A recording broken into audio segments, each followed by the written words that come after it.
Good morning students, welcome back to the second video on the chapter 4 from the book Beehive, A Truly Beautiful Mind, a biography on Albert Einstein.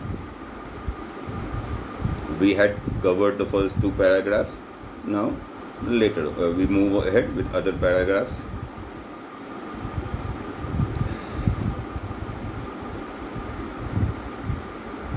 Now Albert bellies his headmaster. The third paragraph discusses about his headmaster's opinion about Einstein and how Einstein proved him wrong right in the childhood itself. His headmaster told his father that Einstein would never make a success at anything. Einstein began playing at the age of 6.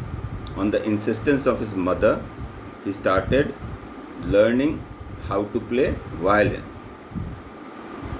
right at the age of 6, and till the time of his death he was a gifted violinist, a very great amateur violinist. Amateur means a performer who is not professional, who doesn't perform for money, who performs for pleasure.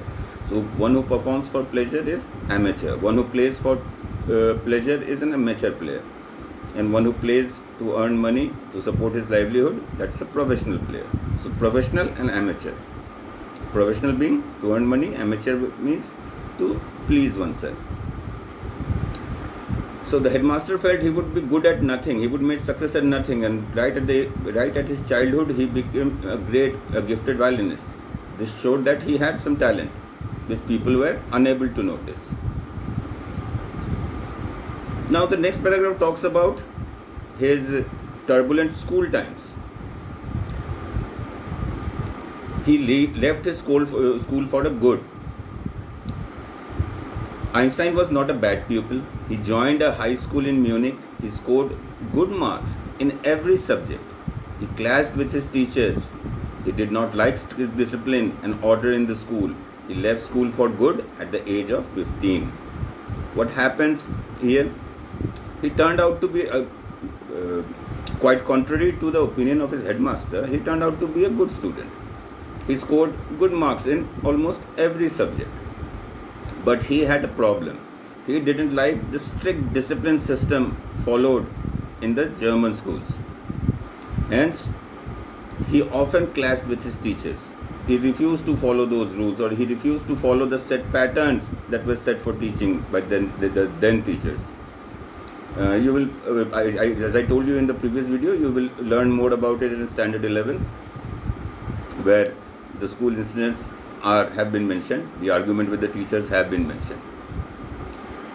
So his problem was strict discipline and the set pattern on which the teachers taught. He wanted them to change the pattern, teach according to his liking. So he left the school at the age of 15. He had some argument with his parents as well regarding this, but finally he decided to leave the school.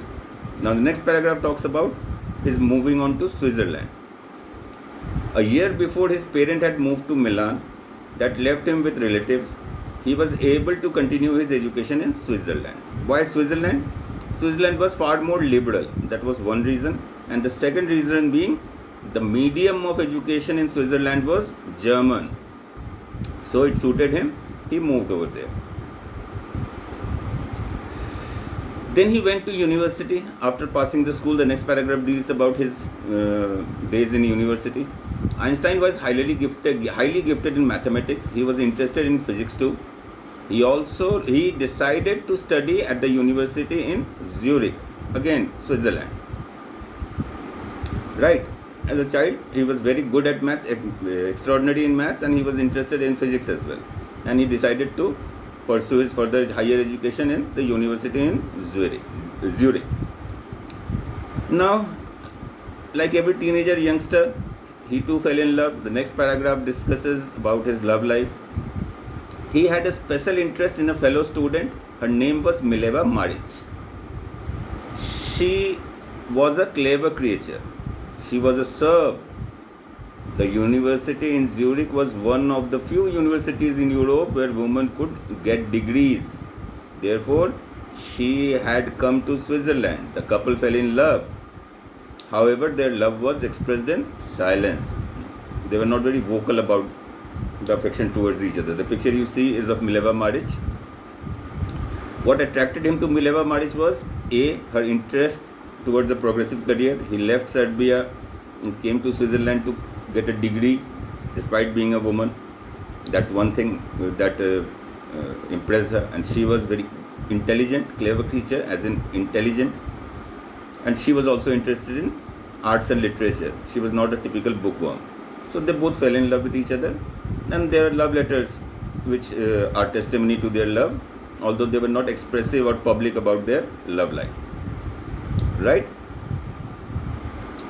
Now, next paragraph talks about his graduating and getting a job.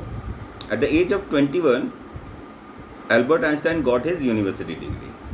He also got a job. He became a technical expert in the patent office in Bern in 1902, actually. It's typing error, not typing 20, it's 1902.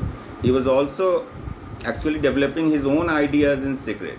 He called his desk at the bureau, desk as the Bureau of Theoretical Physics. His special theory of relativity, one of the famous papers of 1905, was Einstein's special theory of relativity. According to it, time and distance are not absolute. For example, two perfectly accurate clocks will not show the same time if they come together after a journey. From this followed the world's most famous formula. It describes the relationship between mass and energy. It is E is equal to mc square. E stands for energy, m stands for mass, and c stands for the speed of light in a vacuum, which is about 3 lakh kilometers per second. Einstein's mother Mileva,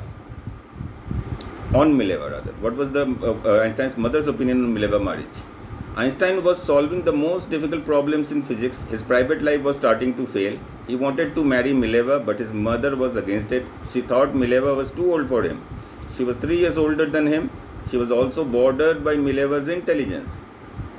Finally, the marriage of the pair finally married in January 1903. They had 2 sons, but a few years later the marriage failed. The couple finally divorced in 1919. Einstein married Elsa, who was his cousin, the same year. So that will be all for this video. I will meet you again with my next video. Till then, all of you take care and goodbye.